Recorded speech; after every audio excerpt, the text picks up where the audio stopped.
hablábamos de que efectivamente el estudio de la idea de ciencias cognitivas y de la mente se propone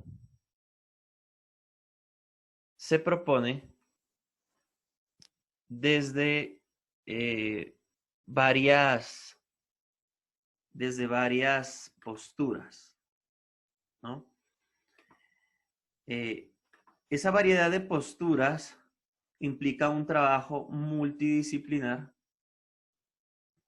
Esa variedad de posturas implica el abordaje de toda una serie de ideas se han desarrollado, en gran parte desde otros campos del conocimiento. Entonces hablábamos de que la ciencia cognitiva se ha establecido desde unos lugares de enunciación independientes propios de estas ciencias y la han fundamentado en esas interacciones, ¿no? Se podría decir que esas interacciones son las que le han dado forma a las ciencias cognitivas. Y cada una de estas ciencias o áreas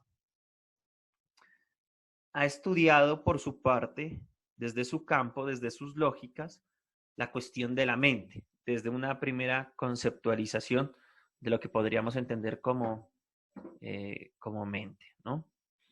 Por otra parte, ¿no? Mirábamos que al ser un campo interdisciplinario, algunas de ellas se encargarán del asunto de la naturaleza, de las funciones y de las tareas.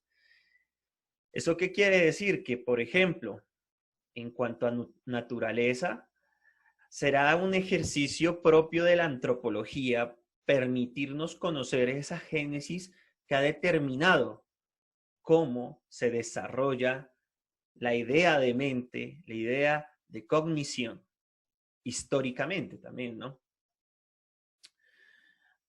Asimismo, cuando vemos el asunto de las funciones en su práctica o de las tareas en cuanto a su configuración, vemos que hay ciertas áreas o ciertas ciencias que están allí dispuestas a dar una explicación. Y toda esa serie de explicaciones, pues, han hecho de las ciencias cognitivas un campo interdisciplinario de estudio. Ahora bien, encontrábamos que la ciencia cognitiva está ubicada desde dos componentes fundamentales. Uno, que tiene que ver con el asunto de la inteligencia, ¿no? Y otro, entendido desde la cuestión del comportamiento. Si bien, entonces, la ciencia cognitiva son todas esas interacciones y este campo que se ha armado a partir del posicionamiento epistemológico de estas otras áreas, pues justamente la inteligencia tendrá que ver con todo el estudio de esa estructura, de esas conexiones, de esas interacciones, de esas dinámicas que establecen esos procesos, funciones y procedimientos del ser humano al momento de procesar información, al momento de comprender la información, al momento de tener una respuesta hacia la información que se está planteando, que se está utilizando, ¿no?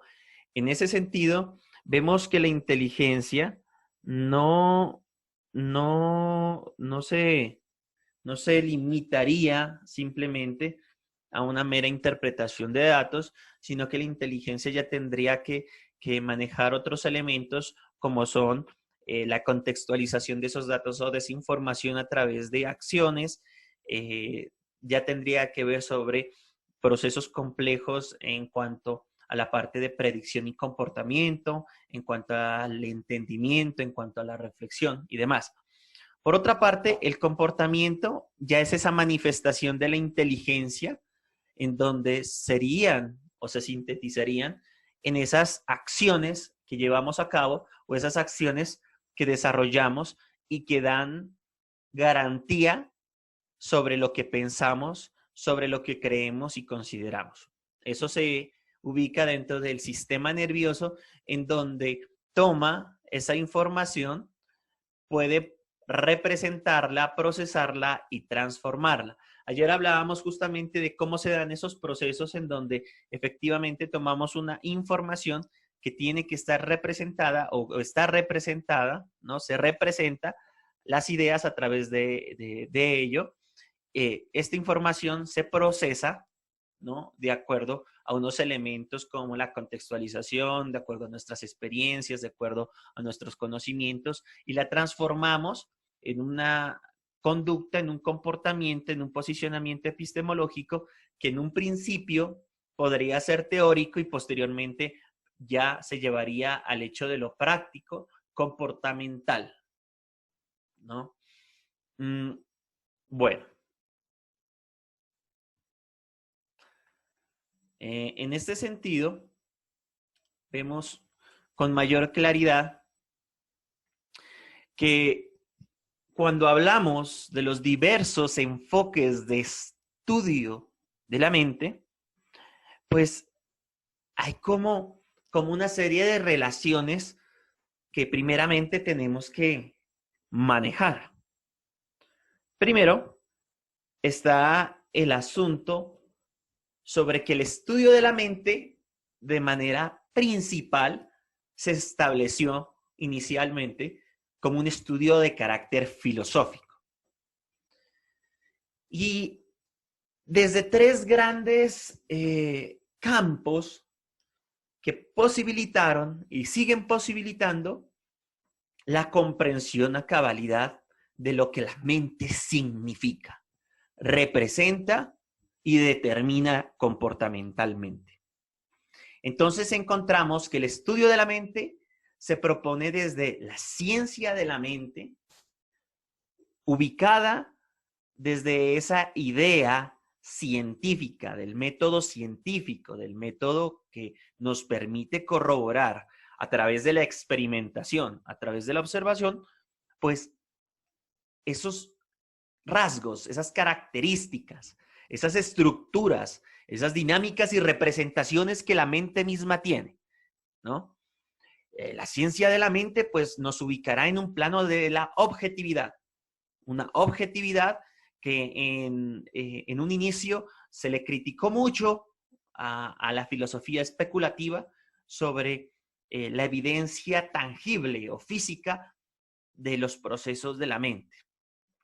Posteriormente, tenemos una filosofía de la mente encargada de comprender o de proponer, mejor dicho, proponer cómo funciona la mente, pero en relación a creencias, en relación a posibilidades imaginativas, posibilidades que, si bien se basaban en algunas hipótesis, se basan superiormente en la idea de cómo la mente en sí funciona, ¿no? Entonces, vemos que hay algún tipo de representación con relación a preguntas como ¿existe la mente? ¿Qué es la mente? ¿La mente cómo se desarrolla? ¿Cuál es una posible estructura de la mente?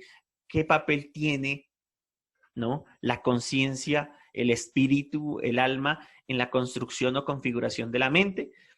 Y tenemos una filosofía especulativa que, como bien lo mencionábamos en clase pasada, es una filosofía que se basa en supuestos, que se basa un poco también en esas creencias, en esas lógicas cotidianas, en ese sentido común que muy probablemente nos da cuenta sobre cómo la mente procesa la información y cómo la mente lleva a cabo la transformación de esos datos a través de acciones, ¿no? Entonces, en el transcurso de esta sesión de trabajo, pues vamos a ver y poder diferenciar e identificar cada uno de esos enfoques, por así decirlos, relacionados con el estudio de la mente.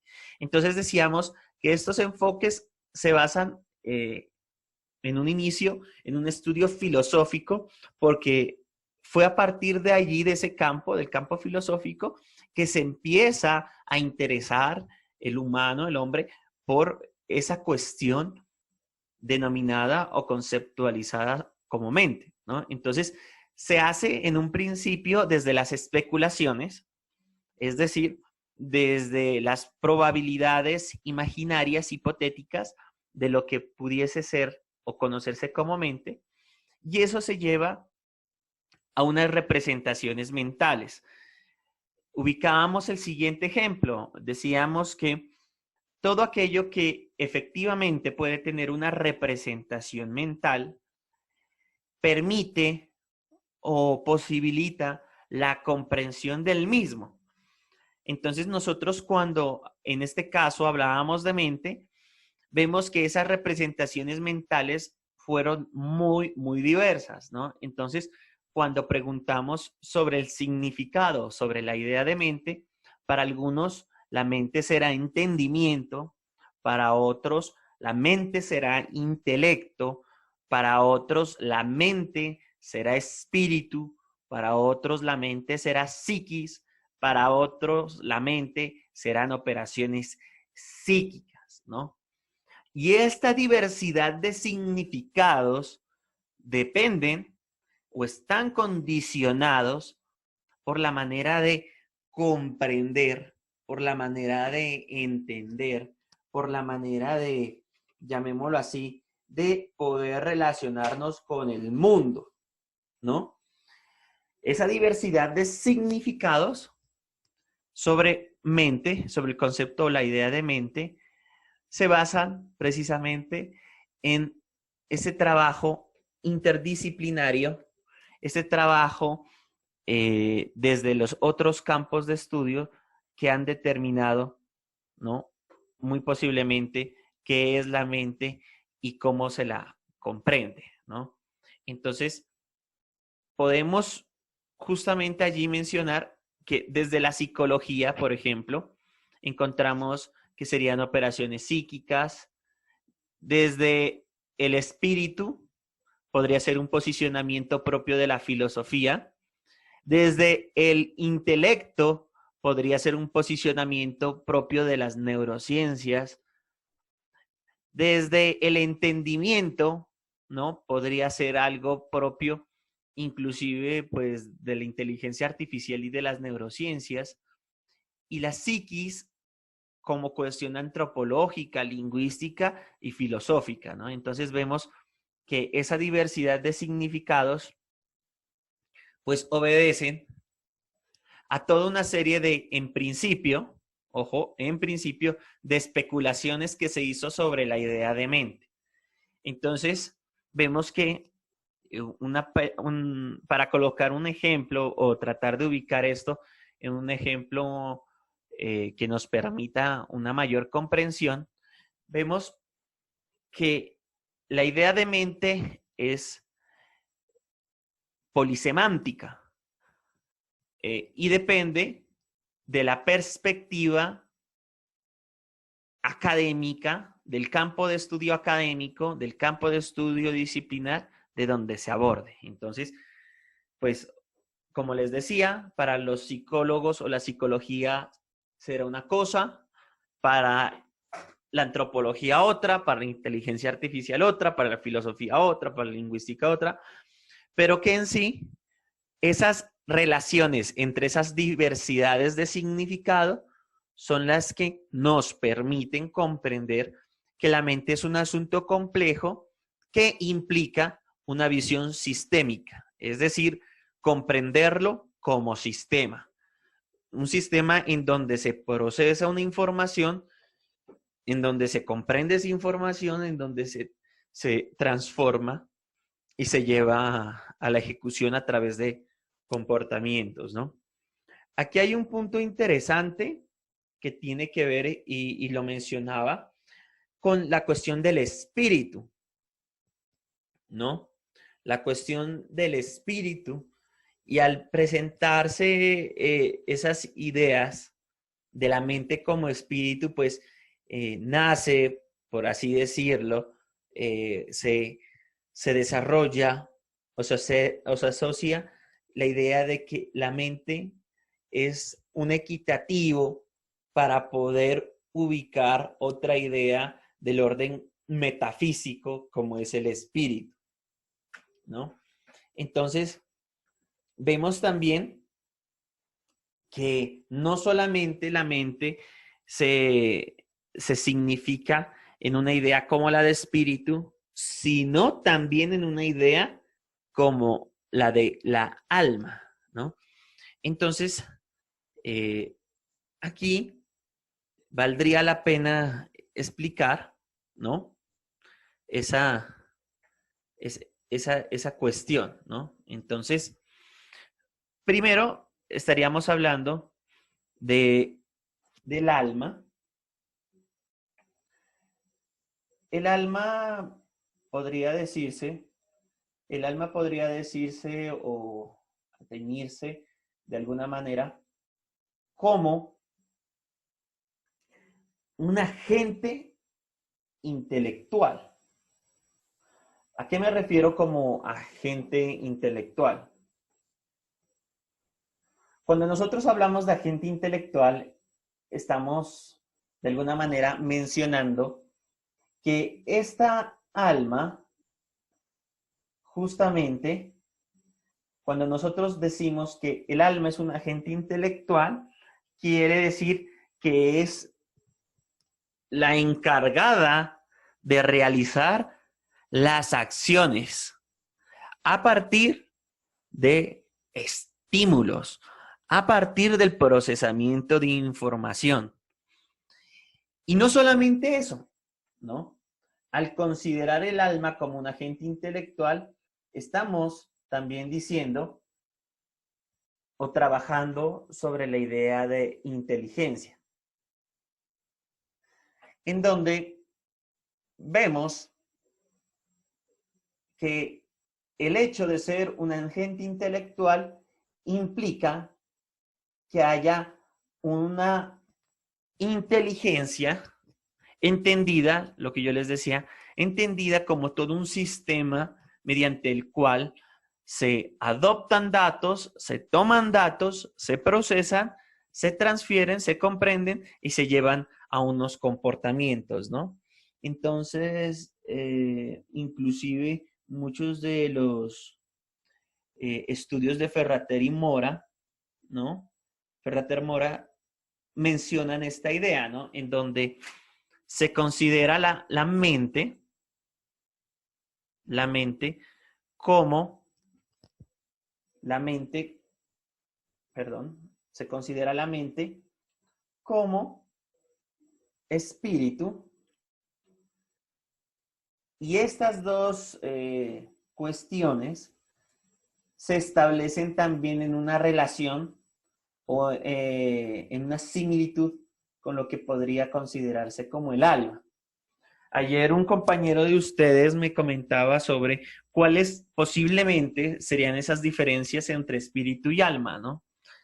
Y esto tiene que ver con relación a cuáles han sido esas ideas que culturalmente, religiosamente, desde otras áreas de la comprensión del fenómeno humano, hemos llegado a desarrollar, en donde para algunos alma y espíritu es lo mismo, para otros mente, espíritu y alma es igual, están en la misma categoría, para otros comprenden o entienden el espíritu como la conexión con lo divino, como la energía creadora que se reposa sobre cada uno de los objetos de la creación o los objetos que se encuentran en este universo, y el alma como aquella, llamémosla así, aquella sustancia fundacional del ser humano, aquella cuestión que permanece en nosotros y es tan propia que le posibilita la trascendencia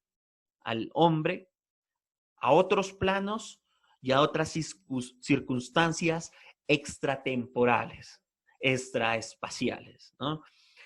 Entonces, vemos que en esa diversidad, ¿no? En esa diversidad que tenemos, pues vemos que no solamente se trata del asunto de cómo esos diversos posicionamientos nos dieron estos diversos significados, sino cómo esos significados también se ubicaron en un plano, por ejemplo, muy especulativo en su principio sobre ideas o cuestiones que muy difícilmente se podían comprobar o corroborar en el mundo de lo físico, en el mundo de lo, pues de lo real, por así decirlo, entre comillas, y ya se van a un plano muy especulativo en donde inclusive esta idea es posible o es factible dentro de las ciencias cognitivas. Es decir, que no solamente la cuestión experimental, observacional, propia del método científico es la única que vale para el estudio de la mente, sino que se comprende que desde diferentes instancias o áreas del conocimiento, el estudio de la mente puede ser posible, puede ser factible. En cuanto a eso, quiero que prestemos mucha atención a lo siguiente.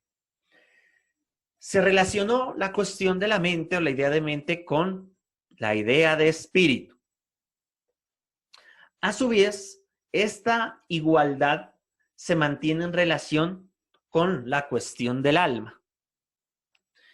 Y se determinó que el alma es un agente intelectual que provee de inteligencia al sujeto para poder comprender el mundo, para poder establecerse en una lógica que le posibilite la aproximación a la comprensión y entendimiento de todas esa serie de informaciones, datos y demás para su ejecución, para su proyección en el mundo de lo cotidiano, ¿no? Entonces, en esa medida, vamos a ver cómo esa, en un primer plano, llamémoslo así, diversidad, perdón, esa diversidad de sentidos del concepto de mente, pues van a determinar, ojo aquí, van a determinar cómo hay dos campos importantes sobre la relación mente y cuerpo. Entonces vemos cómo efectivamente esa diversidad propone, ¿no?, determinar. Esa idea de determinar también, o ese concepto de determinar, está ligado a poder establecer con mayor autoridad una idea, ¿no? Entonces encontramos que determinó el concepto de mente, pero a su vez lo hizo, llamémoslo así, en diferencia al concepto de cuerpo. Entonces vemos en esta medida que la diversidad de los sentidos que se le dio a la idea de mente determinaron que esa idea de mente fuese o estuviese también en la categoría de diferencia con la idea de cuerpo. Les hablaba que en un principio, la mente y el cuerpo fueron entendidos como uno solo. Es decir, que el cuerpo y la mente eran un solo compuesto.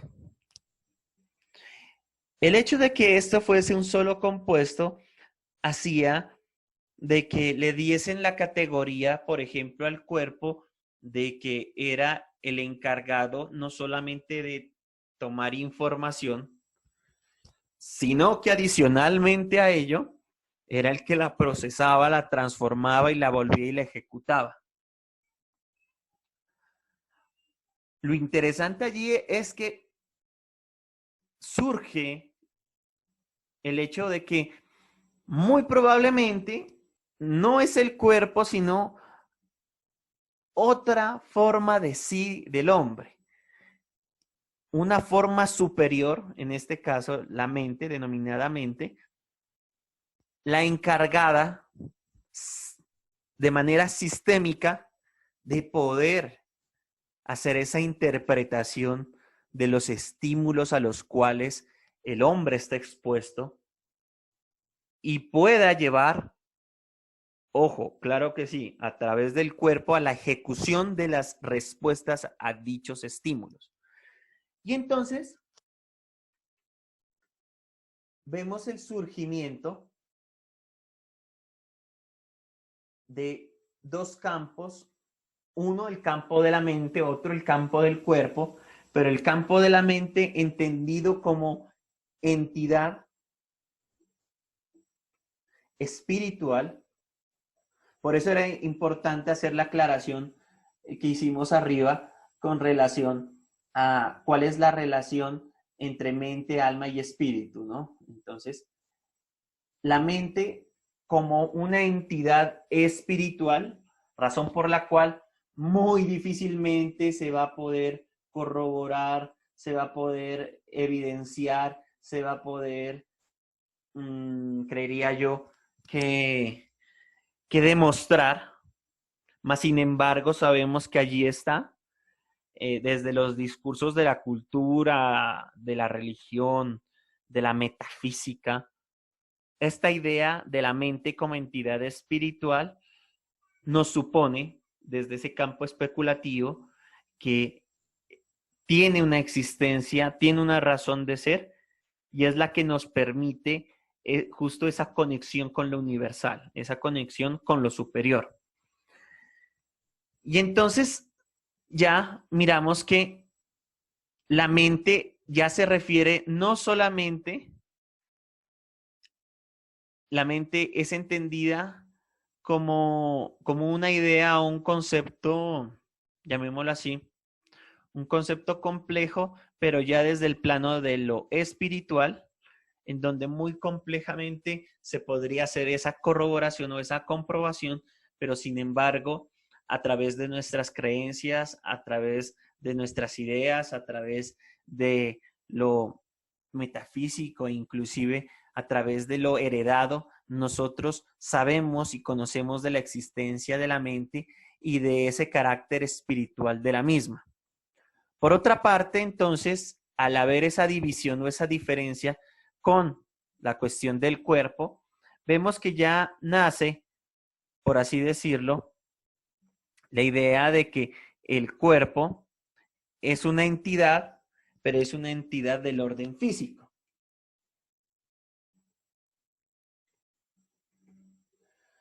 Al ser una entidad del orden físico, pues es algo que se puede corroborar, es algo que se puede observar, es algo fácilmente evidenciable, ¿no? Por eso cuando hablamos de que es preferible una enfermedad física o una enfermedad mental, es por el hecho de que muy difícilmente las enfermedades o patologías mentales tienen, llamémoslo así, un lugar muy preciso, un lugar muy, eh, creería yo, muy justo sobre el cual el tratamiento o los tratamientos tienen que hacer mayor atención. En cambio, cuando tú tienes un problema o una enfermedad o patología del orden físico, pues si te duele la cabeza, si te duele el codo, el estómago, sabes cuál es el tratamiento a seguir y sabes inclusive cómo adoptar cierto tipo de exámenes, cierto tipo de indicaciones para el tratamiento de lo mismo. Ayer, en la sesión pasada, hablábamos sobre un ejemplo, ubicábamos un ejemplo en el hecho de la psiquiatría y el psicoanálisis. en donde las enfermedades mentales en un principio eran tratadas por una tradición muy fuerte desde la psiquiatría, a través de la farmacología, a través de terapias que implicaban estimulación física, ¿no? Llámese hidroterapia, terapia de choque, experimentación y demás, para poder tener alguna atención o para poder tener estímulo alguno dentro de esas patologías, ¿no? Entonces, vemos allí que dentro de ese campo entra lo que son los estímulos y las respuestas del orden físico. En cambio, desde la parte del psicoanálisis llega la propuesta de Freud en cuanto a que la mente está compuesta por dos tipos de niveles, un nivel que es el consciente y otro nivel que es el subconsciente. El consciente es aquel cual nosotros comprendemos a partir de nuestras experiencias pasadas con claridad, conceptos, ideas, las cuales podemos ubicar dentro de un plano de prácticas o conductual para afrontar la realidad. Y tenemos un nivel subconsciente en el cual también se han ubicado algunas ideas, pero sobre todo pasiones, deseos, traumas que la mente misma ha ocultado o ha subalternizado para evitar dolor, para evitar sufrimiento, para evitar de pronto una serie de malestares que la mente misma ha determinado como nocivos. En ese momento entonces ya vemos cómo la mente hace una distancia frente al cuerpo y ya vemos la mente no solamente desde la parte científica experimental, sino desde la parte espiritual. Una idea, como les decía anteriormente, muy metafísica, pues, del asunto, ¿no? Entonces, qué es lo importante aquí, ¿no? Lo importante aquí es que eso va a dar paso, esa diferencia entre mente y cuerpo, ese trabajo realizado, eso va a dar chance, como se diría, a trabajar otras cuestiones, ¿no? Entonces, primero, quiero llevar a lo siguiente, ¿no? Entonces, primero, las ciencias cognitivas es un trabajo multidisciplinar, pero adicionalmente a eso es un trabajo que se hace de diferentes campos con el propósito de llevar a la filosofía de la mente a un plano ya de objetividad. Y bueno, ¿y cómo se da esas cosas? Pues bueno, primero vemos que hay trabajos especulativos sobre la mente, entonces hay trabajos especulativos. Vamos a colocar la convención de trabajo como W. Trabajos especulativos sobre la mente, ¿no? Esos trabajos especulativos sobre la mente se hacen desde diversas ópticas, ¿no? Entonces encontrábamos que desde la filosofía teníamos, encontramos que esos trabajos se hacen desde la psicología, encontrábamos que esos trabajos se hacen desde la antropología, encontrábamos que esos trabajos se hacen desde las neurociencias,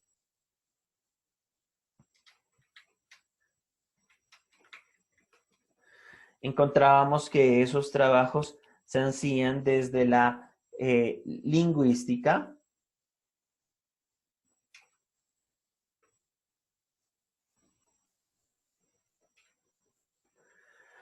encontrábamos que esos trabajos se hacían desde la inteligencia desde la inteligencia artificial.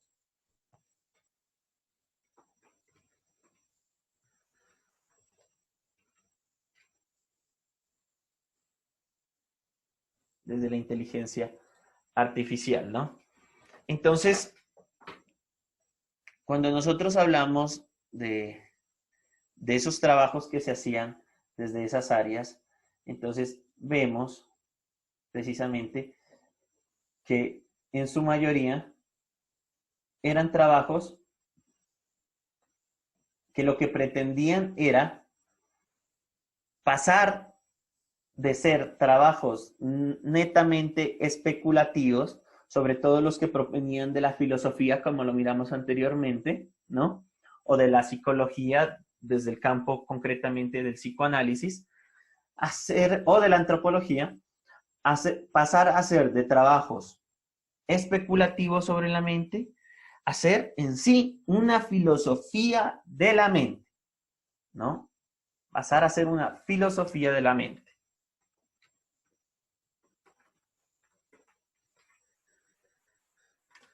Bueno, y la idea de pasar a ser una filosofía de la mente es la idea de tomar todos estos trabajos realizados en nuestros campos, superar el hecho de la especulación sobre la mente y llevarlo al plano de una filosofía de la mente. Y hablar de una filosofía de la mente implicaría, pues, ¿no? Superar el hecho del carácter,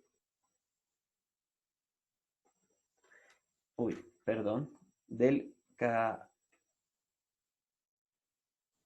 carácter especulativo, es decir, llevarnos desde el campo o desde el carácter especulativo, llevarnos a la actitud objetiva.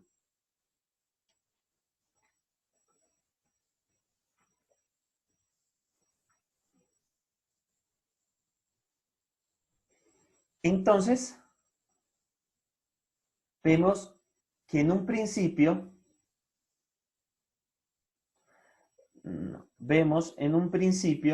y no solamente es la idea de la lingüística en este campo, sino es todo esto, todos los trabajos especulativos, llevar en un principio que todo esto implicó superar el carácter especulativo. Es decir, la mente entendida como una somera idea de que existe desde la convicción y creencia especulativa a pensar de que la mente es factible, pero ya a partir de una serie de trabajos que desde el panorama lingüístico, antropológico, psicológico, filosófico, de las neurociencias y la inteligencia artificial, nos llevan a considerar que la idea de mente es factible.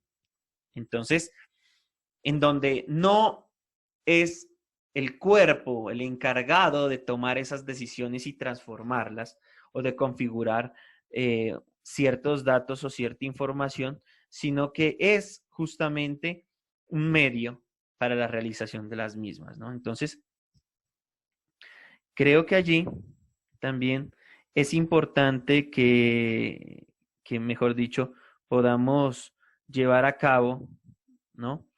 Todo esto, ¿no? Creo que efectivamente, pero es importante. No sabría si podríamos relacionarlo con lo siguiente. Cada una de estas áreas proporcionó una serie de trabajos que dejaron a un lado la idea especulativa de la mente para volverse una idea filosófica con actitud objetiva. Entonces, cuando nosotros especulamos con respecto a, por ejemplo, el día de hoy va a llover, porque se mira que está gris, porque yo cada vez que, voy a decir de pronto, el ejemplo va a ser muy ridículo, pero cada vez que yo tengo mucho sueño es porque en la tarde va a llover. Entonces, me baso en algunas creencias, en algunas ideas que yo he trabajado, yo he elaborado, he consolidado a través de experiencias pasadas. Le doy un carácter especulativo a ese pronóstico del clima, pero cuando yo llego y digo y tomo un barómetro, tomo unos elementos propios, ¿no? De el estudio del clima y digo, va a llover porque hay una baja depreciación de la humedad, va a llover porque tenemos afectaciones de este tipo y del otro a nivel medioambiental, pues ya le estoy dando un carácter objetivo. El concepto, la idea que ahí estamos trabajando es sobre el clima, que puede ser especulativo en la medida en que yo le imprimo esas ideas, como les ejemplificaba, pero puede ser objetivo o llega al plano de la objetividad cuando se puede corroborar a través del método científico, a través de los datos fácticos sobre el proceder o la continuidad de dicho fenómeno, ¿no? Entonces, vemos efectivamente cómo, ¿no? Pues nos lleva a eso, ¿no? Esa superación del carácter especulativo a una filosofía de la mente con una actitud objetiva. Entonces, si hablamos sobre esos enfoques de estudio que mirábamos que partían desde una ciencia cognitiva, desde una filosofía especulativa, desde una filosofía de la mente como tal, pues vemos que efectivamente lo que provoca esto es el hecho de que el campo de las ciencias cognitivas, que se nutre de los trabajos de las otras áreas involucradas en el estudio de la mente, provocan la superación del carácter especulativo del estudio de la mente a una actitud objetiva a través de una filosofía de la mente compuesta no solamente por meras especulaciones, sino complementariamente con todo ese bagaje, llamémoslo así, con todo ese sentido experimental propio, pues, de todo lo que tiene que ver con el método científico, ¿no? Entonces, en esa medida vemos que hay una superación, ¿no? En cuanto, en cuanto a ello. Y eso es lo que nos permite o nos posibilita, pues, esa comprensión también del fenómeno, ¿no? Entonces, por otra parte, ¿no? Vemos y relacionamos esto con el hecho de que la filosofía de la mente trabajará ya, perdón, la filosofía de la mente, aquí vamos a colocar, como idea, como cuestión objetiva, como cuestión de actitud objetiva. Esta filosofía de la mente ya será para nosotros o se establecerá para nosotros desde dos puntos de vista que ayer justamente un compañero de ustedes me hacía la pregunta, ¿no? ¿En qué medida estos son uno contrario al otro? Si están dentro de un mismo campo que es la filosofía de la mente. Y nos referimos a la psicología popular, al sentido común, sobre todo desde la perspectiva de Fodor y Dretske, y el eliminativismo, ¿no? Desde la propuesta de Churlan y Stitch, en donde vemos que entonces la filosofía de la mente se ubica desde una psicología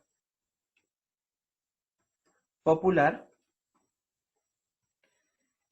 y se ubica también desde justamente ese eliminativismo,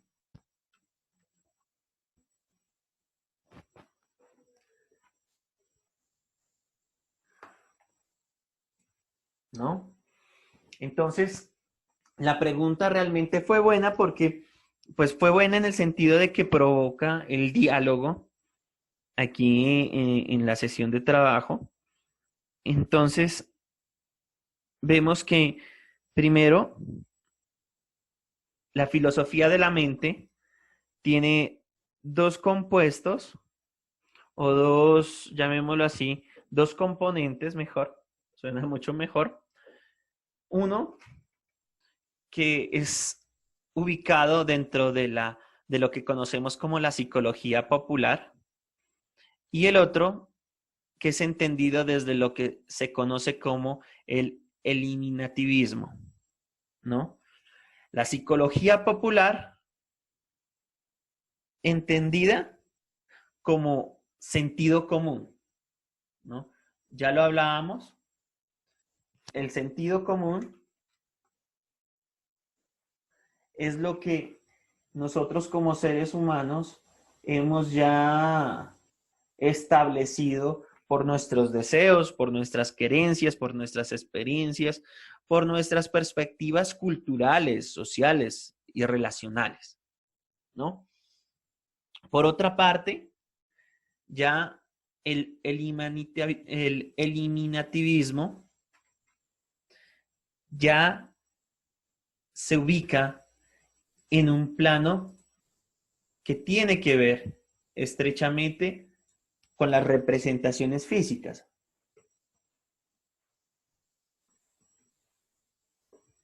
que tiene que ver con la comprobación.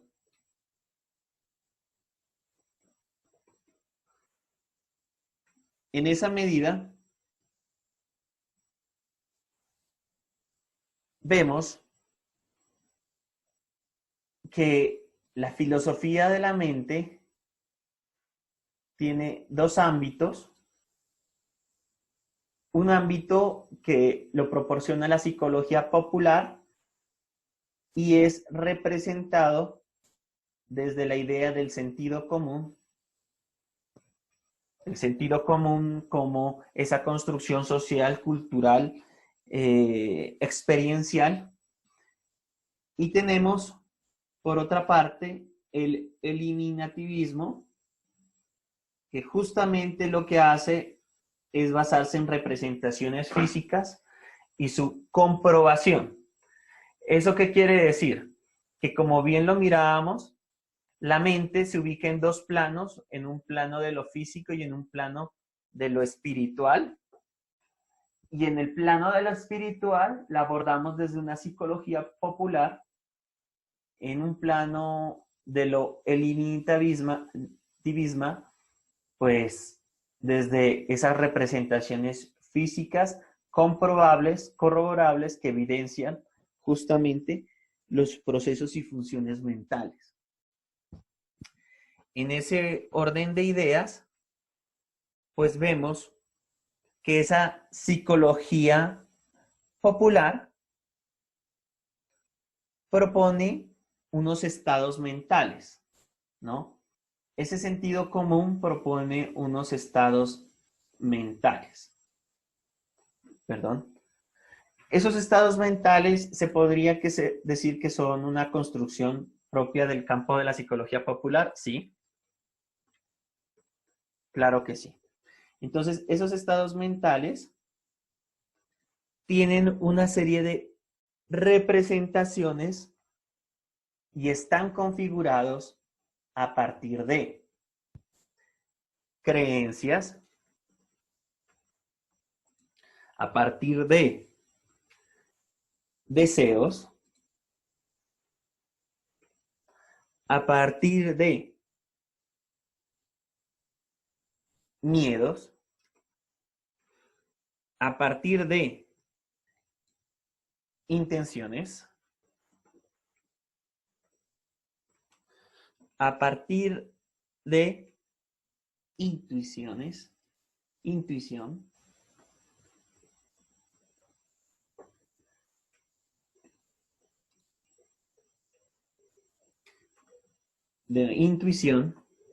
a partir de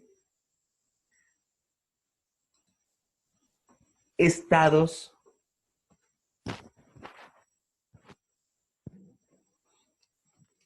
causales de conducta. Entonces, vemos que la psicología popular propone que hay un sentido común el cual representa unos estados mentales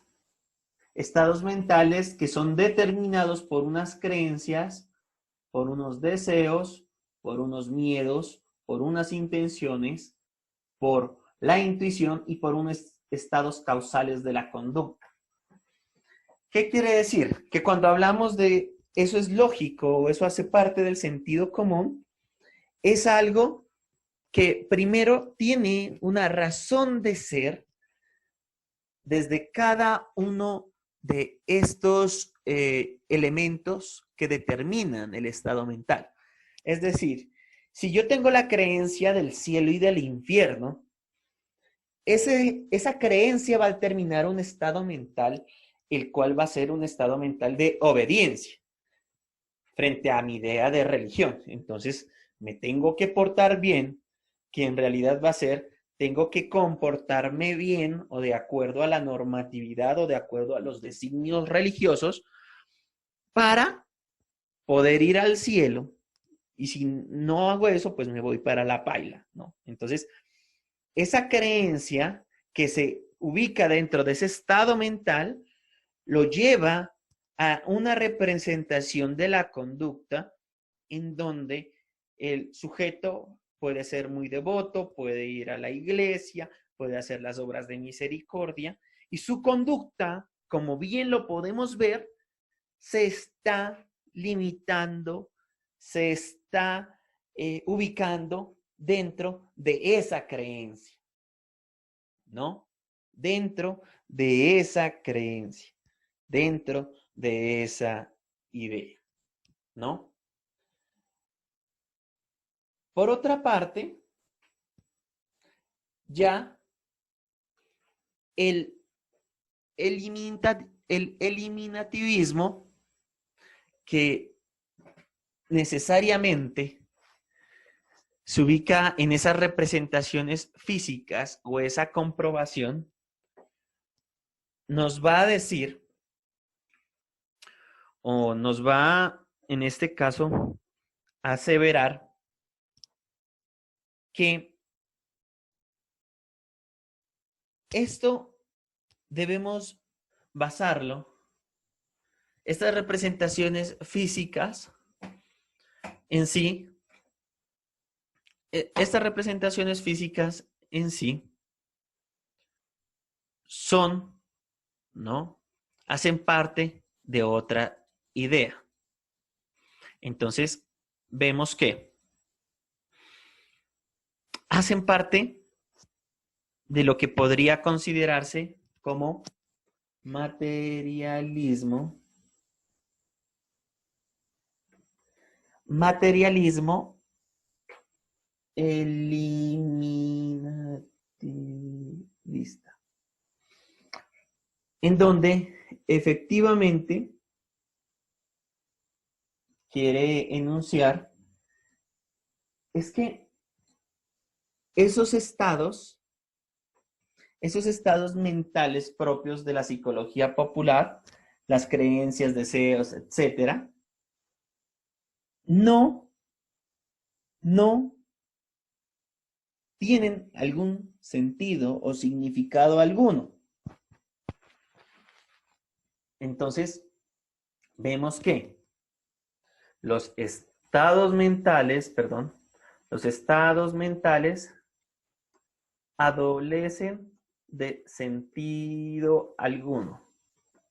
¿Eso qué quiere decir? Que no significan nada, que en sí no pueden dar una explicación verídica sobre una idea como tal. Entonces, la idea y lo que decíamos, por ejemplo, la creencia del cielo y del infierno y mi comportamiento frente a esa creencia es un estado mental que no tiene sentido desde este campo. No tiene sentido porque no hay una comprobación física, no hay una representación física de que eso fuese cierto. ¿Y hasta qué punto es corroborable o es entendible? ¿No? Entonces, vemos que efectivamente al hablar de ese materialismo, al hablar de que los estados mentales adolecen de sentido alguno, vemos que las conductas para el materialismo ya serían unas conductas propias del plano de lo físico. Entonces, vemos que el materialismo propone las conductas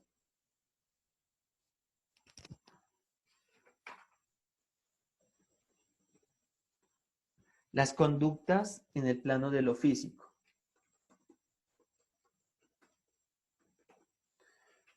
Entonces, el materialismo propone las conductas en el plano de lo físico, y al considerar eso, vemos que el sentido común es un sentido vacío. Es aquí donde justamente les decía que la pregunta era buena. ¿Por qué? Porque entonces vemos que la filosofía de la mente se ubica dentro de dos posturas que son contradictorias, pero que a su vez estas dos posturas nos pueden hacer entender o comprender cómo funciona la mente. Entonces vemos que desde el sentido desde la psicología popular, con su sentido común, desde la cuestión de los estados mentales, y ahora el eliminativismo, desde las representaciones físicas, su comprobación a través de los procesos físicos, vemos que ese materialismo afirma o determina que esos estados mentales propios de la psicología popular adolecen de algún sentido alguno, es decir, que ese sentido común no tiene sentido en realidad porque no se basa en una representación física de la realidad. Y obviamente, esta postura nos permite entender que la mente lo que lleva a las conductas o a la práctica son conductas en el plano de lo físico. Es decir, una idea como te estoy pensando no podría ser factible desde ese plano. Sería más de un plano de la psicología popular, ¿no? En donde yo no tengo manera de evidenciar que te estoy pensando, creo en el hecho de que me estás pensando, ¿no? Es como un pacto, pero efectivamente no hay una comprobación alguna, ¿no? Que si de pronto vamos y nos hacemos algunos estudios de corte neurológico y vemos que cuando pensamos en determinada persona, ciertas zonas del cerebro se activan, pues es otra cosa y podríamos asociarlo.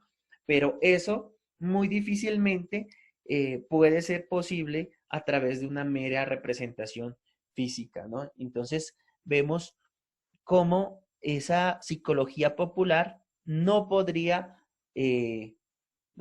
explicar la conducta, ¿no? Si no tiene una base o una comprobación física. Entonces, en este plano, pues es perentorio que podamos hacer la siguiente ejemplificación, ¿no? Entonces, vemos, por una parte, la psicología popular ubicada desde el sentido común, el eliminativismo desde las representaciones físicas, la comprobación desde el materialismo como tal. Y entonces podríamos ubicar el siguiente ejemplo, ¿no?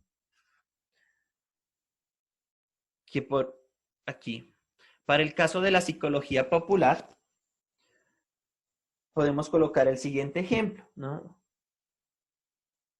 Luis haya ido a la playa porque deseaba ver a Mónica, digamos, y creyó que como todos los sábados, ella estaría allí. Entonces, el primer ejemplo es este. Para entender la idea de la psicología popular y el sentido común, vemos que la mente se ubica desde esas creencias, de esos deseos, como estados mentales. Entonces, como podemos observar, dice que Luis haya ido a la playa porque deseaba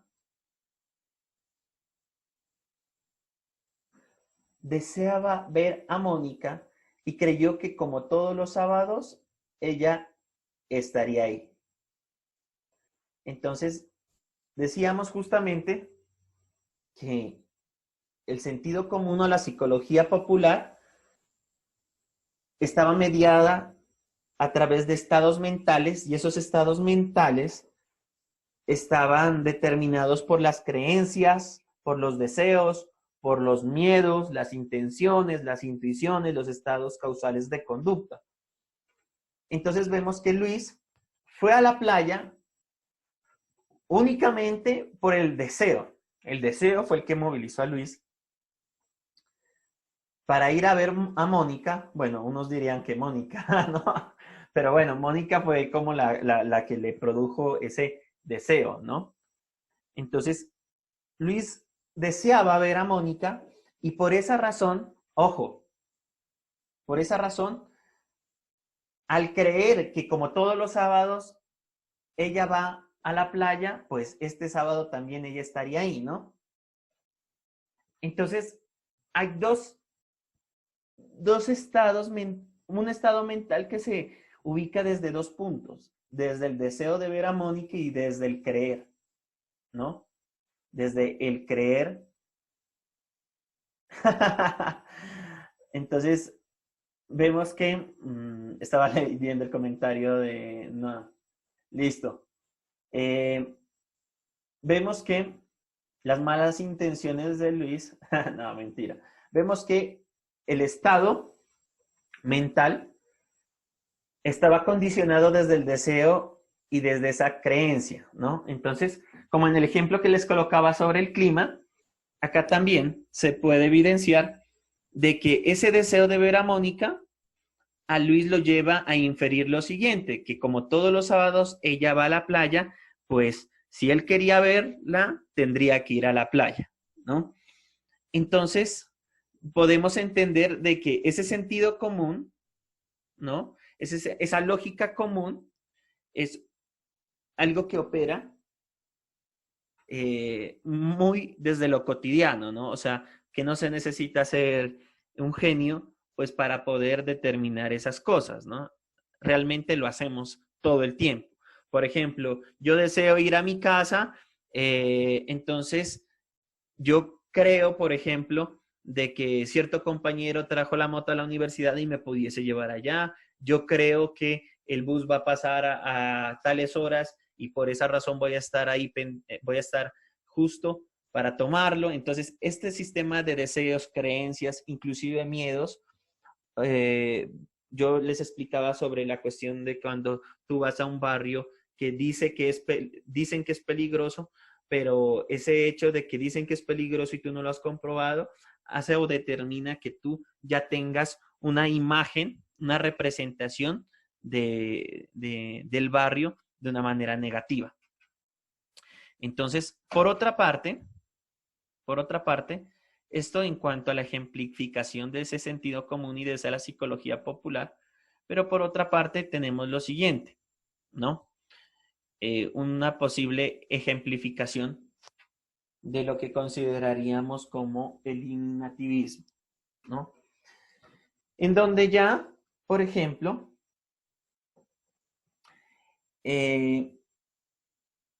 yo podría decir lo siguiente, ¿no? Juan, mi estudiante,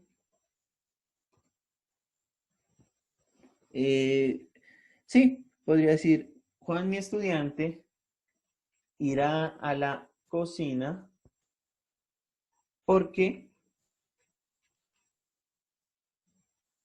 desea comer mm, cualquier cosa, mejor.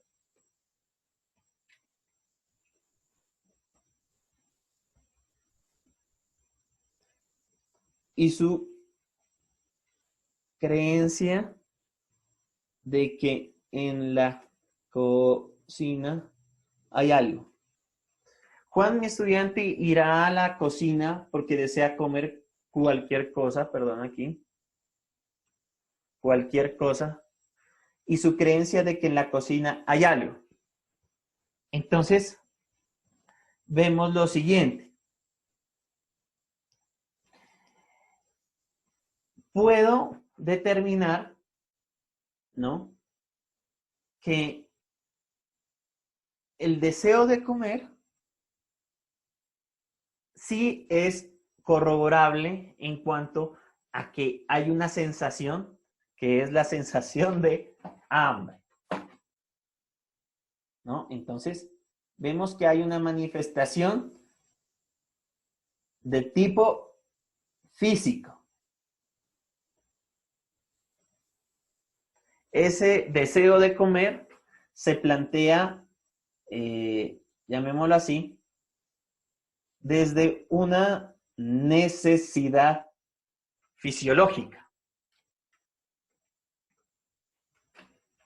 ¿Listo? Todos necesitamos comer, de nutrirnos, unos más que otros, pero todos necesitamos obviamente comer.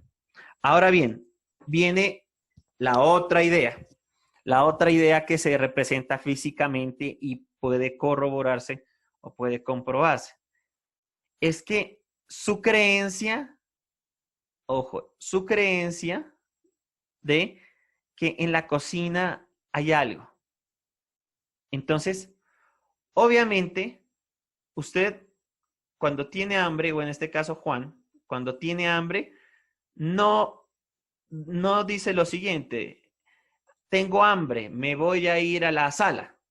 No, sino que ya hay una construcción en el hecho de que en la cocina es donde se guardan los alimentos, en donde se procesan los alimentos y físicamente se puede corroborar que es el lugar designado para estas cuestiones, para guardar alimentos y para procesar alimentos, ¿no? Entonces, que esto, ¿no? Esa creencia hace parte de su experiencia, hace parte de su experiencia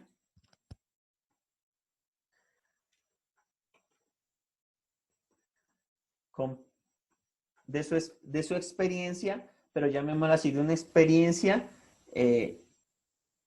física. Entonces vemos lo siguiente, ¿no?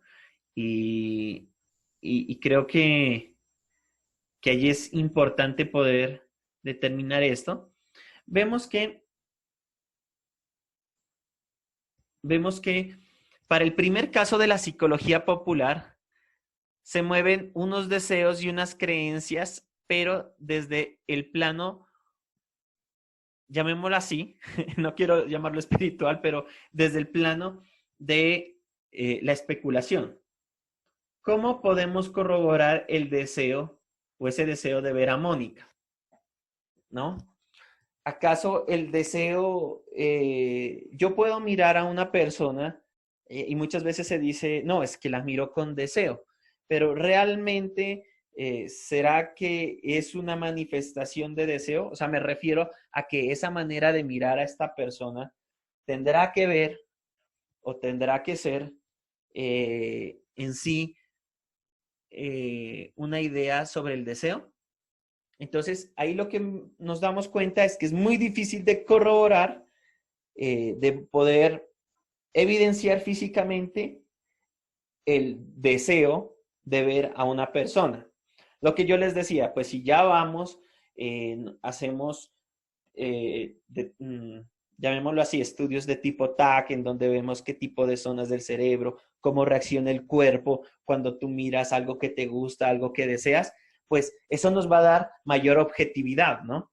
Y ya nos estaríamos adentrando más allá de ese sentido común a esas representaciones físicas, a esa objetividad que implica el estudio de la mente.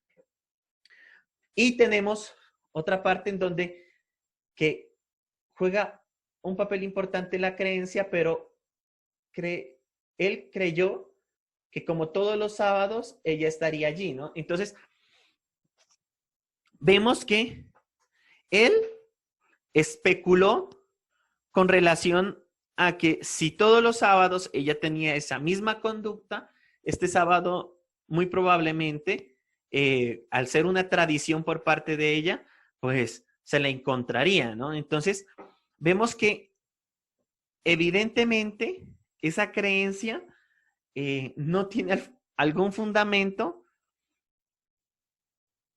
no obstante, llamémoslo así, la cuestión para que él creyera eso es un comportamiento repetitivo por parte de la chica, de Mónica. Entonces, creo y considero allí que esa representación física de la creencia, ¿no? Es una representación en cuanto a una especulación, a una probabilidad, ¿no? Entonces, como podemos ver, nosotros nos manejamos en ese plano que puede ser entendido desde ese sentido común, desde esa psicología popular. Por otra parte, encontramos ya en el eliminativismo que pues ya se presenta, ¿no? Yo creo que, yo creo que lo potente allí, mejor dicho, es ver cómo hay una explicación para un fenómeno desde dos posturas que entran dentro de una ciencia o de un campo que es el de la filosofía de la mente. Entonces yo les decía que, por ejemplo, si nosotros ya vamos y desde las neurociencias cogemos a Luis, le hacemos un TAC, estudiamos las zonas del cerebro, estudiamos su comportamiento y le damos a ver varios chicas y vemos cómo actúa frente a Mónica y vemos y determinamos que tiene sudoración excesiva, que sus pupilas se dilatan, que ciertas zonas del cerebro se activan. Entonces allí, primero desde la creencia popular de que Luis desea a Mónica, nos trasladamos al hecho ya objetivo, corroborable, físico, de comprobabilidad física, de que le gusta porque tiene estas manifestaciones. Entonces, cuando, pues, entre chiste y chanza, ¿no? Entre chiste y chanza molestan a un compañero con otra compañera, ¿no? O molestan a un compañero con alguien. Entonces, vemos que y dicen, no, es que mira cómo la deseo, mira cómo la mira, ¿no? Entonces, creemos que esas manifestaciones propias del sentido común nos llevan a concluir que entre estas dos personas pasa algo. Más sin embargo, ¿no? La probabilidad de que pase o no pase es muy alta. En cuanto ya que las representaciones físicas son las que nos dan a entender datos fácticos que pueden ser comprendidos con mayor facilidad porque están en el plano de la comprobación física. En ese caso, entonces, el eliminativismo, al tener una representación física, una comprobación física, ya ubica, si bien esos determinantes de los estados mentales para el sentido común y la psicología popular, dice que estos son vacíos en la psicología popular, pero pueden ser efectivos para el eliminativismo. ¿Por qué? porque sí tienen una comprobación o una representación física. Entonces vemos que en este caso Juan, mi estudiante, irá a la cocina porque desea comer. Entonces ese desear comer sí puede ser evidenciable porque representa una necesidad. Entonces vemos que, como se dice coloquialmente, discúlpenme, pues nos ruge el estómago, ¿no? Nos duele el estómago. Vemos que físicamente, ¿no? Cambiamos de color e inclusive el cuerpo llega hasta un momento en que ya no puede más y pues se desmaya porque no tiene nutrientes su cuerpo para hacer las funciones o acciones. Y adicionalmente a eso, ese deseo de comer, que es una respuesta a una necesidad, ¿no? Dice que desea comer cualquier cosa y para complacer ese deseo, ¿no? Va a la cocina. Y va a la cocina no por más que el hecho de que la creencia que ha establecido que en la cocina hay algo. O sea, el establecer que en la cocina es donde están los alimentos, en donde se procesan los alimentos y puede suplir esa necesidad. Entonces, ese deseo de comer tiene una representación física corroborable y esa creencia que en la cocina hay algo tiene una comprobación física que cuando usted va a la cocina, allí están los alimentos, allí están las herramientas para poderlos procesar. En contraposición a lo que la psicología popular o el sentido común establece, donde hay mucha especulación con respecto a las apreciaciones que uno tiene sobre la realidad, ¿no? Entonces, vemos justamente que esto se establece, pues, de esta forma y que nos lleva a relacionarnos un poco con esta idea, ¿no? Entonces, compañeros, les comentaba un poco sobre la dinámica de la clase. Voy a dejar de compartir la pantalla. Voy a abrir el video. Y entonces, a partir de este momento, vamos a resolver dudas, inquietudes, preguntas, para poder orientar un diálogo que nos permita un mayor entendimiento sobre los temas y subtemas tratados. Bueno, entonces ya algunos de los comentarios que tenemos son los siguientes, ¿no? Frente a los ejemplos que colocábamos, pues hay algunas reacciones.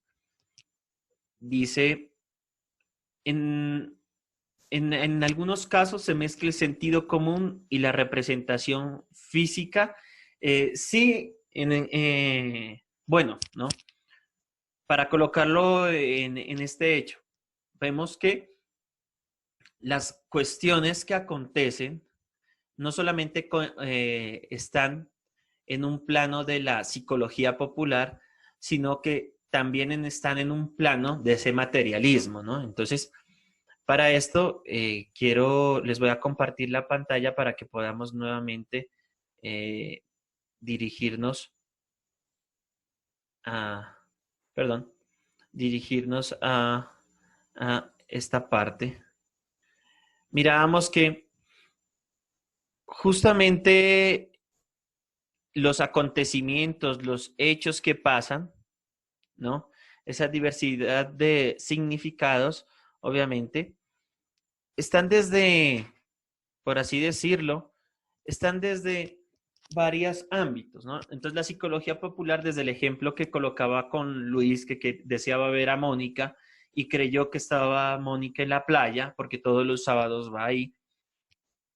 Entonces, desde la psicología popular o desde el sentido común, se entiende esto, ¿no?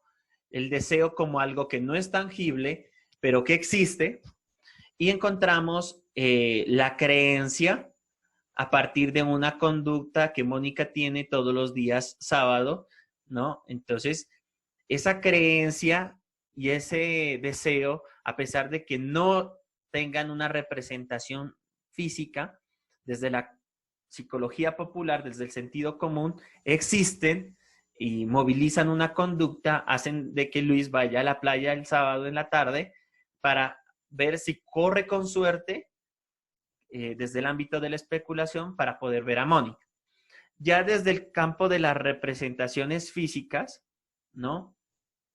Vemos que lo que yo les decía, se puede estudiar esta misma situación, pero ya tendría que ver con relación a las manifestaciones conductuales físicas que acontecen allí, ¿no? Entonces, ¿cuáles son esas manifestaciones físicas que efectivamente se dan? ¿Eso qué quiere decir? ¿No? Que lo que yo les decía, qué zonas del cerebro se activan cuando él ve a Mónica para poder evidenciar que hay un deseo, qué tipo de expresiones físicas tiene su cuerpo para ver que ese deseo tiene ese tipo de representación física y cómo corroborar que Mónica, por ejemplo, va a estar allí en el sentido de que, por ejemplo, ella practica un deporte y la práctica de ese deporte, para hacerlo bien, en óptimas condiciones, requiere de ir a la playa, ¿no? Entonces, vemos que desde el plano de las representaciones físicas y obviamente desde el plano del sentido común, se puede dar explicación a un fenómeno, obviamente desde esas dos perspectivas. Y ya, ¿no? Tomar esas dos perspectivas nos va a permitir, nos va a posibilitar comprender con mayor, yo diría, comprender con mayor amplitud, ¿no? El fenómeno mismo. Muy bien.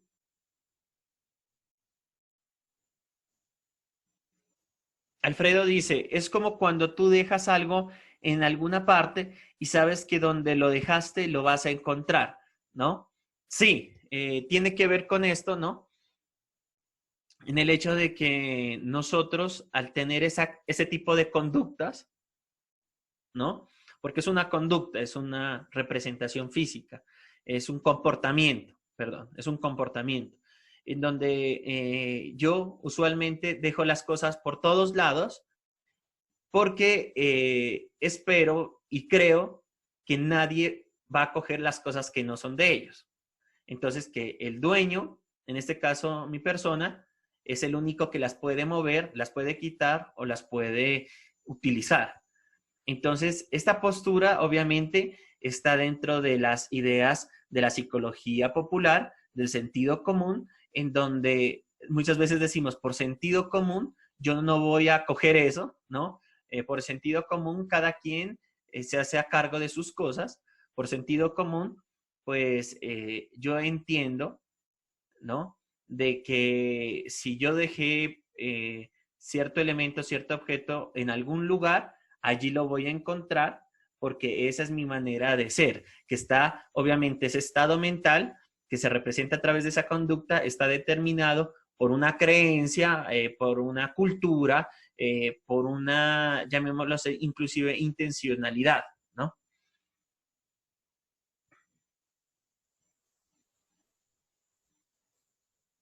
Daisy dice, pero no lo encuentras porque te lo robaron, pues eso ya no, eso ya es delincuencia. Alfredo dice, por favor, pueden realizar preguntas sobre el tema, dice Daisy. Lo que no logro entender, ¿por qué ambas situaciones se desea?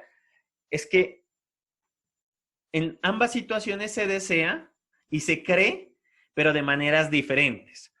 Cuando Luis desea ver a Mónica, el deseo de ver a Mónica no lo puedes evidenciar físicamente. Tú dirías, no, profe, porque se le nota en los ojitos, se le nota en las expresiones. No, porque eso puede ser simple simulación inclusive, ¿no? Eso puede ser cuestiones muy superficiales que no realmente daten sobre la profundidad de un sentimiento como el deseo hacia alguien. El deseo ya en el campo de las representaciones físicas es un deseo que puede ser observable. Por ejemplo, deseo comer. Ese deseo se apoya en la necesidad y esa necesidad se representa en cuanto a mí me suena el estómago, lo que yo les decía coloquialmente, que decimos me suena el estómago, me duele el estómago, ya hay una representación física de que necesito comer, ¿no? Y ese deseo de comer sí tiene una manifestación física. En cambio, el deseo de ver a Mónica no es físicamente comprobable en su profundidad. Ahora bien, la creencia. Luis cree que Mónica va a estar ahí en la playa porque todos los sábados en la tarde va a la playa. Esa creencia es una creencia especulativa. Luis no tiene cómo corroborar físicamente, fácticamente, que eso sea así. Inclusive un amigo de Luis le pudo haber dicho, ah, no, esa mujer todos los sábados va allá a la playa, no sé qué hace, pero va todos los sábados, ¿no? Entonces, vemos que eso es a partir de una creencia especulativa que no tiene una fundamentación real o física o corroborable. En cambio, la creencia del otro ejemplo del estudiante, él cree que va a conseguir comida en la cocina porque obviamente ha podido corroborar de manera física, experimental, experiencial, de que en la cocina hay alimentos y se procesan alimentos. Entonces vemos cómo desde ese campo, a pesar de que podemos hablar de un concepto como el deseo, se lo representa y se lo entiende de dos formas diferentes. Cindy, en lo que entendí fue, no sé si es así, pero es que la psicología popular es todo lo que deseo de la intuición. Bien, sí. Y de la eliminativismo es del gusto cuando queremos algo, pero sentimos el sentido de algo. Y es como si las dos fueran la misma cosa en sí, fuera, por si así fuera decirlo, ¿no? Entonces, bueno, tratando de aclarar un poco, lo que Cindy nos comenta es lo siguiente. Yo les comentaba de que la situación puede ser la misma, pero la comprensión de la situación puede ser de manera diferente. ¿A qué me refiero? Entonces, en el caso del ejemplo de Luis, vemos que podemos estudiarlo desde la psicología popular, desde el sentido común, ¿no? Desde el deseo entendido como algo que existe, pero no tiene una representación física como tal. Adicionalmente a eso, podemos ver cómo la creencia es una creencia, al igual que el deseo, son muy inciertas, ¿no? Son tanto el deseo como la creencia, no se puede comprobar físicamente, pero que si ya lo llevamos a un plano ya de ese eliminativismo, de ese materialismo, de esa representación física, podemos decir o mencionar que Luis desea a Mónica cuando tiene ciertas manifestaciones propias del deseo. Entonces, el deseo es igual, por ejemplo, activación de ciertas zonas, comportamientos, sudoración, segregación de hormonas y demás. Si ubicamos el deseo en ese plano. Entonces, estamos hablando de que el deseo desde la psicología popular puede ser, ustedes dicen, la mirada penetrante hacia el objeto deseado, ¿no? La energía que se siente cuando el sujeto ve al ser o a la persona deseada. Pero desde ese eliminativismo sería ya ver qué zonas afecta, qué maneras o representaciones físicas tiene el cuerpo que determinan que hay deseo. Por otra parte, ¿no? La creencia se manejaría en estas dos perspectivas desde la psicología popular, desde lo que usualmente yo he experimentado, ¿no?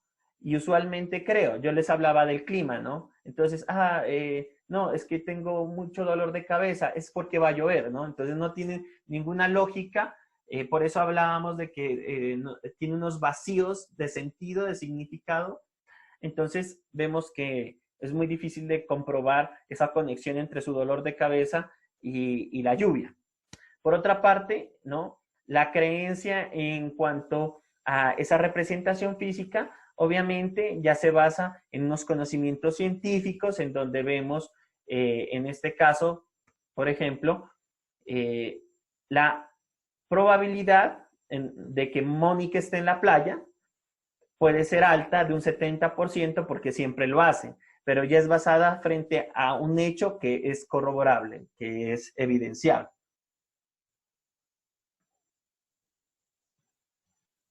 Entonces, hay un elemento importante que Cindy menciona sobre la intuición, ¿no? Entonces, muchas veces se dice, esta persona es muy buena negociadora, tiene una muy buena intuición para los negocios, ¿no?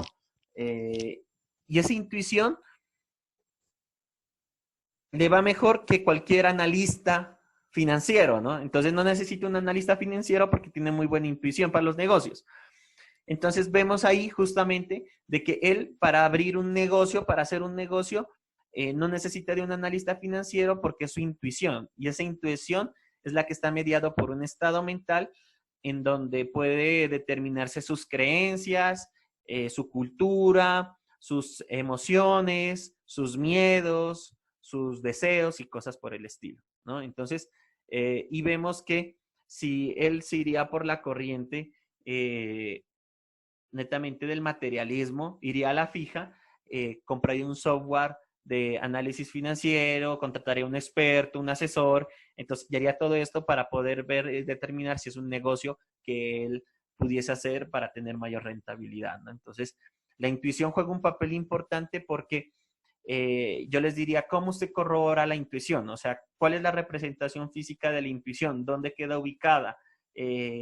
¿Cómo se manifiesta? Entonces vemos que la intuición es algo que conocemos o hemos conceptualizado teóricamente, se representa a través de esas experiencias exitosas en cuanto a la comprobación de algo. Entonces yo intuyo que me están engañando y sale que lo están engañando, pero es porque tiene precisamente desde esas creencias, desde esa, llamémoslo así, desde esos elementos de cultura, desde esos elementos intencionales, pues ya tiene esa habilidad, por así decirlo, de poder determinar este tipo de cosas. Pero también nos dan conductas en el plano de lo físico. Claro, o sea, ¿a qué me refiero? También en que todas estas tienen unas manifestaciones, ojo, ¿no? La psicología popular tiene, sí tiene manifestaciones físicas que creemos que posiblemente puedan dar razón, ¿no? Pero lo que les digo, no podemos corroborarlo del todo, ¿no? A mí me parece que, por ejemplo, ¿no? Una persona puede decir que ama mucho a otra, el amor, un concepto muy metafísico inclusive. Pero usted, ¿cómo comprueba eso? ¿No? Muchos dicen, no, es en los actos, como me demuestra, ¿no? Pero efectivamente una persona puede actuar de la mejor manera con otra, esta otra puede pensar que la aman, pero realmente en el fondo puede que no sea amor. A eso me refiero, que no hay una comprobación absoluta desde la psicología popular que le permita ver que esos actos, esa conducta, esas acciones representen efectivamente una idea como el amor, ¿no? Entonces, por ahí va la cosa. Erika, profe, entonces cuando en el ejemplo 2 del eliminativismo se presenta un deseo y se puede comprobar solo en ese momento, se puede decir que aunque sea una parte en sentido común, también tiene comprobación, vendría convirtiéndose en representaciones físicas. Sí, muy bien, Erika, lo has comprendido de manera fenomenal, porque es justamente eso, ¿no? Vemos cómo hace ese tránsito entre el sentido común hacia una representación física, ¿no? Entonces, mi sentido común dice que a esa persona, ese sujeto, mi compañero, pues le duele el estómago y le está rugiendo la panza, como se dice coloquialmente. Entonces uno le dice, ¿no? Hey, ya comiste algo, ya desayunaste. Entonces, esa intuición lo llevamos ya al plano de las representaciones físicas porque efectivamente es una manifestación de una necesidad. Muy bien. Luis, Profe, muy buenos días. Relacionado con el contexto de la mente y las funciones que en este caso habló sobre la psicología popular y el eliminativismo, y ya hablando sobre los fenómenos naturales que este caso presenta, quería saber, hablando neurológicamente, ¿qué tipo de neurona se puede relacionar con estos sentidos?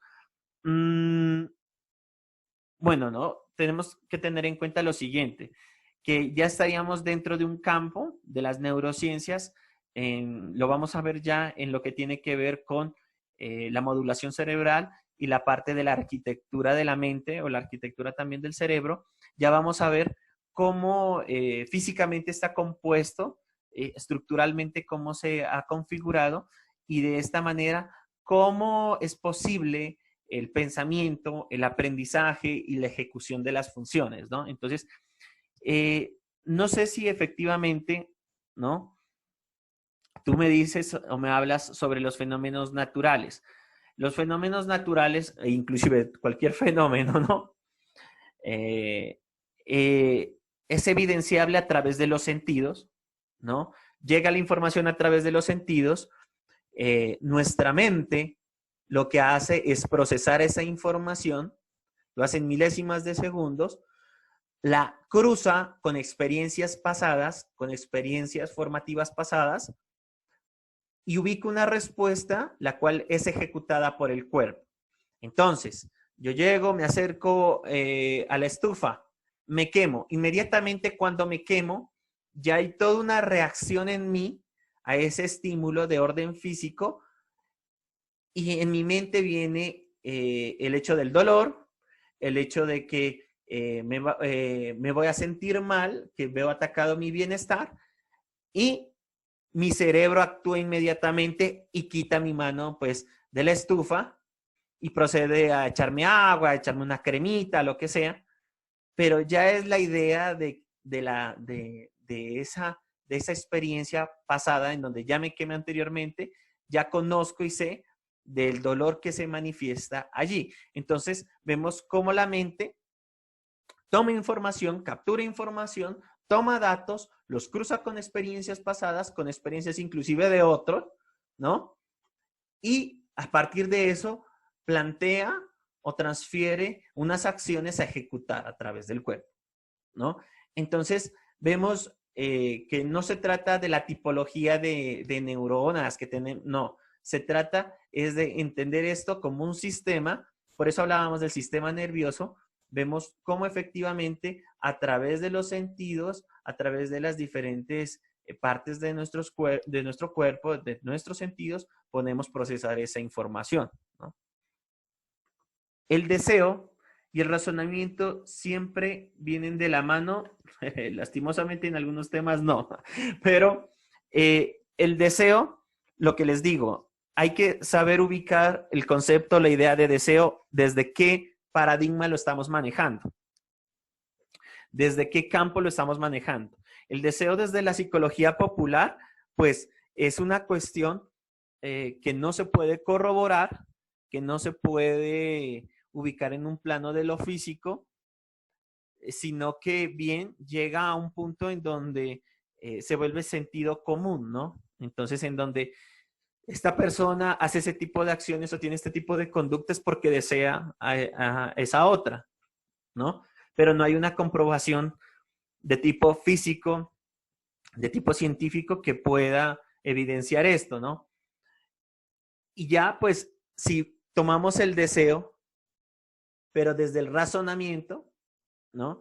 El razonamiento ya nos implicaría ¿qué? ¿No?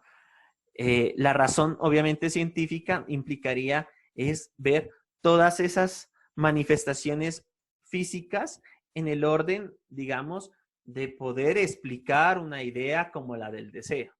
Entonces, el deseo puede ser lo que yo les decía, el deseo desde la psicología popular puede ser esa manera de mirar el objeto deseado, de hablarle al objeto deseado, de actuar frente al objeto deseado, pero desde el razonamiento o más precisamente desde el eliminativismo ya sería es cuestiones como qué tipo de sustancias químicas segrega el cerebro, cuando se observa el objeto deseado, qué tipo de comportamientos tiene mi cuerpo, de manifestaciones tiene mi cuerpo cuando observo el objeto deseado, ¿no? Entonces, podríamos decir que el deseo es una idea que se puede manejar desde la psicología popular a través del sentido común o se puede manejar desde el eliminativismo, pero desde ya las representaciones físicas como tal. ¿Que van de la mano? Pues yo creería que para el estudio de un caso determinado podría ser, ¿no? Se podrían complementar, pero sí necesariamente vemos que es una idea, la idea del deseo, que puede trabajarse en dos campos, ¿no? Alfredo, ¿se puede hacer una relación en tanto al deseo como en una estimulación? A ver, ¿se puede hacer una relación en tanto al deseo como en una estimulación?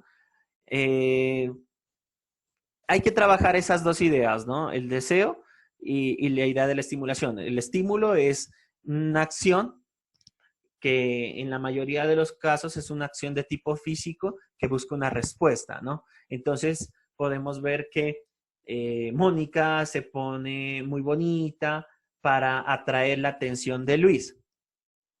Entonces, el estímulo en ese caso es que Mónica pues plantea o le plantea a Luis justamente es que a través de la observación Luis va a sentir ese deseo, por así decirlo, de mirarla, ¿no? De poder apreciarla.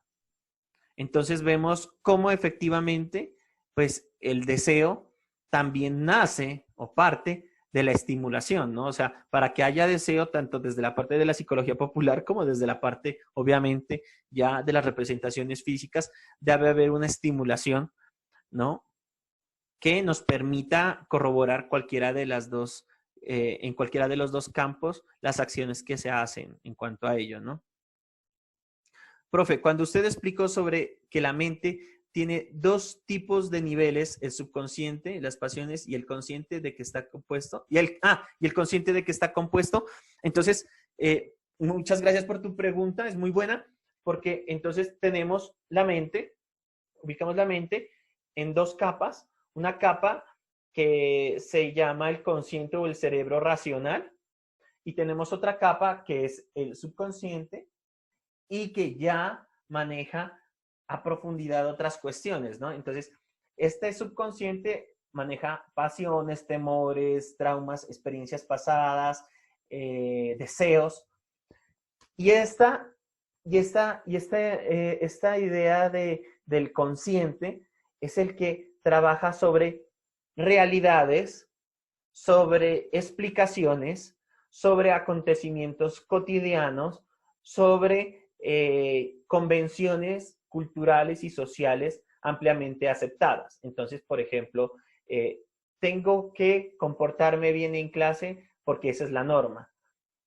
Tengo que comportarme socialmente de esta manera, siguiendo una constitución política, porque ese es como hemos pactado la manera como relacionarnos con los otros, ¿no? Entonces, el consciente es cuando tú eres capaz de tener, ya, ubicar una idea lógica, ¿no? Una idea de la cual tú eres dueño y tú, además de eso, puedes saber en qué momento exacto puedes traerla y puedes analizarla, comprobarla, contextualizarla y aplicarla.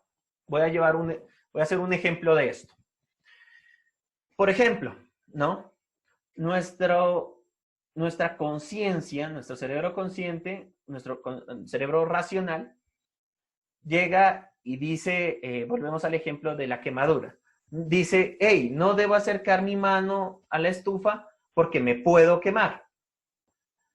Y al quemarme me va a doler, me voy a tener que de alguna manera tener un malestar durante unos días, ¿no? Y si no quiero tener ese malestar, pues no tengo que colocar mi mano en la estufa, desde el campo de lo racional, que es de lo real, lo físico, como tal. Y tiene esa conducta y determina mi conducta racional. Ahora bien, el subconsciente. En mis primeras etapas de desarrollo, sufrí, supongamos, el abandono de mis padres. Posteriormente fue criado por mis abuelos, quienes me pasaron a mis tíos, y posteriormente los que me criaron fueron mis hermanos. Esa experiencia, que no la recuerdo ahora, no la recuerdo muy bien, se ubicó en mi subconsciente y hace que todos los vínculos y las relaciones afectivas que quiera montar, las monto desde apegos de inseguridad, en donde tengo una idea constante y permanente sobre el abandono, sobre que en el momento menos pensado, las personas que yo quiero me van a dejar. Entonces vemos esos comportamientos en donde son apegos desde el temor, desde la preocupación, desde el abandono. Así se explicaría un poco esa relación entre el consciente y el subconsciente.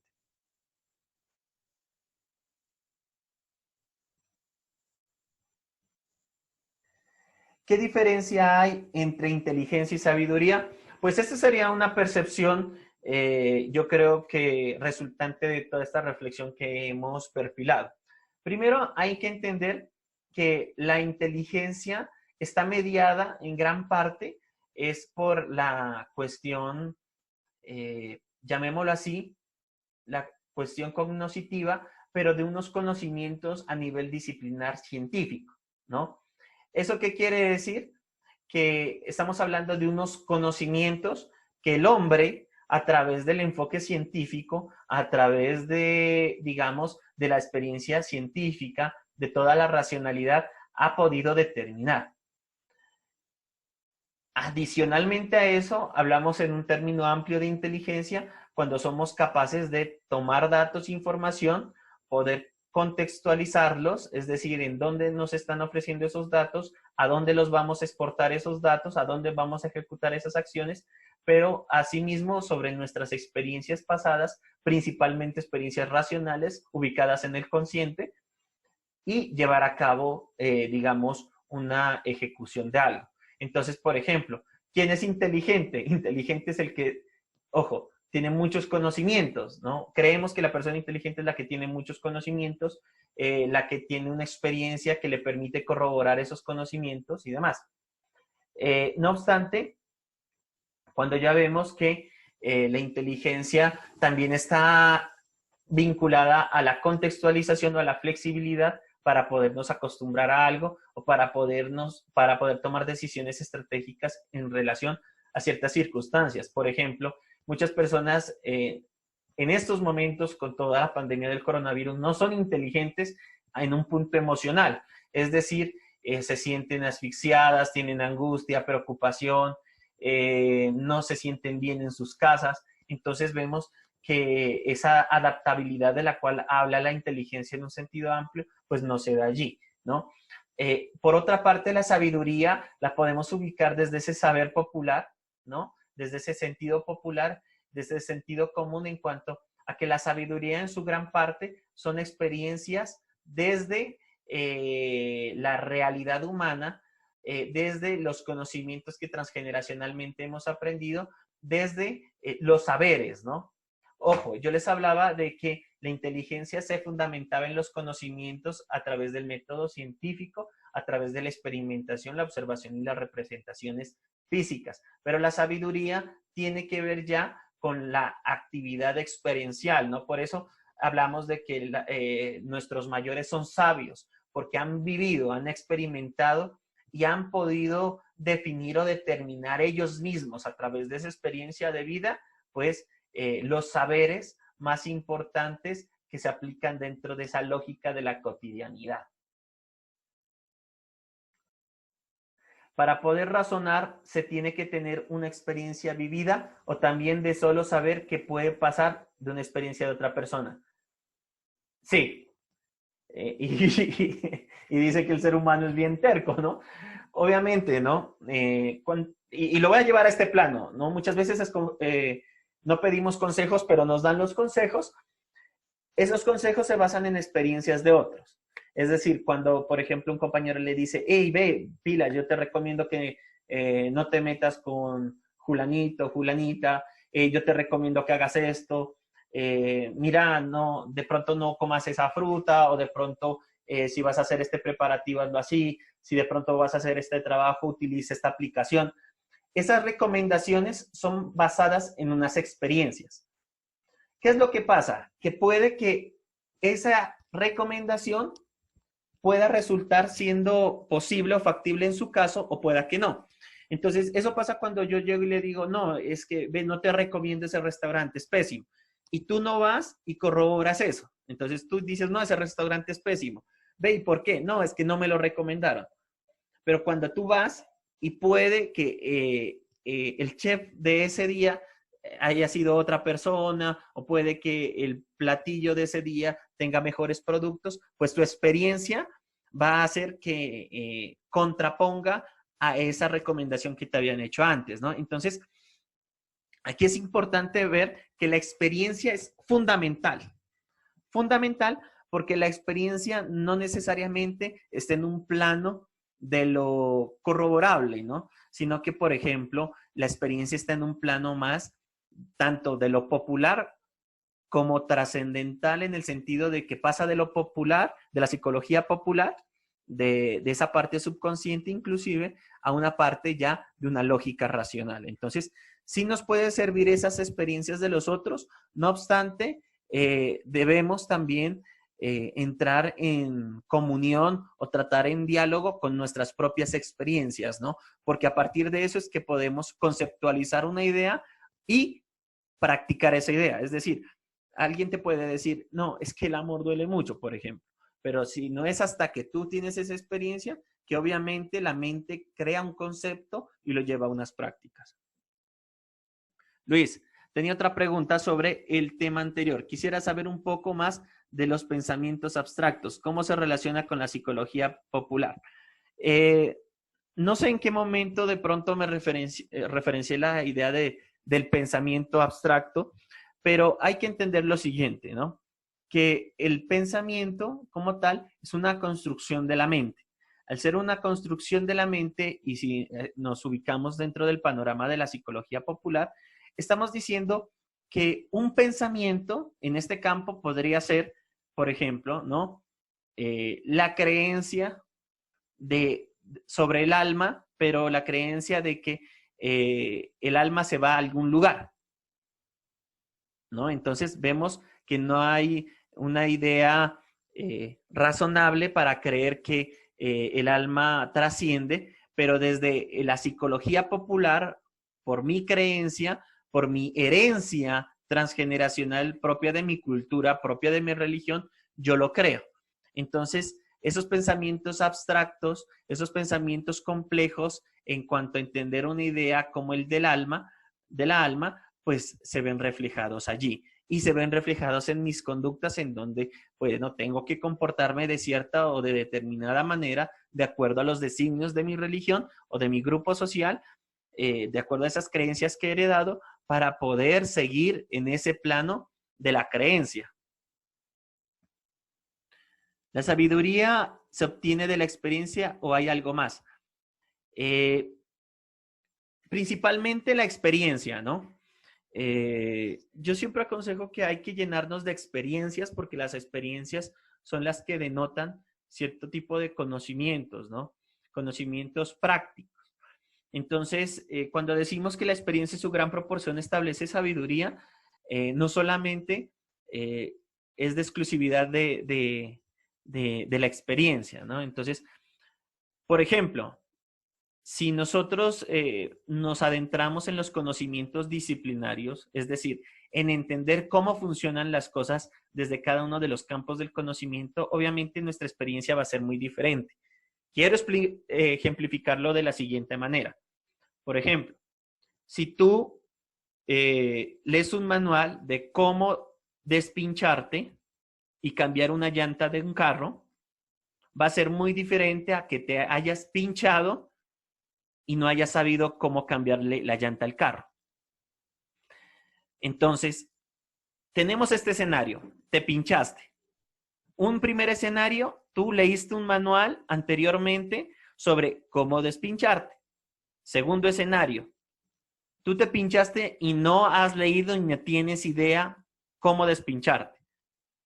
Entonces, la experiencia va a ser muy diferente en cada caso, porque si tú leíste con anterioridad cómo despincharte y te pinchaste, la experiencia va a ser en donde vas a poner en práctica lo que has leído teóricamente.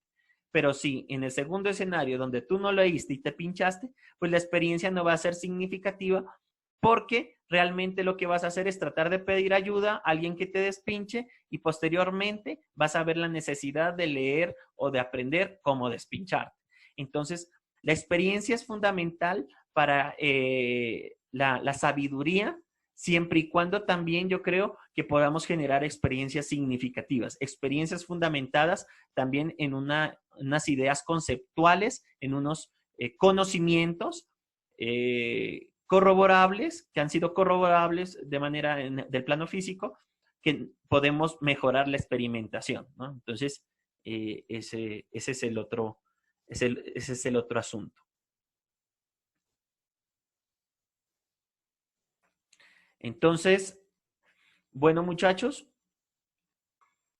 así las cosas, compañeros, pues ya nos encontraremos en la próxima sesión y esperando poder seguir desarrollando todas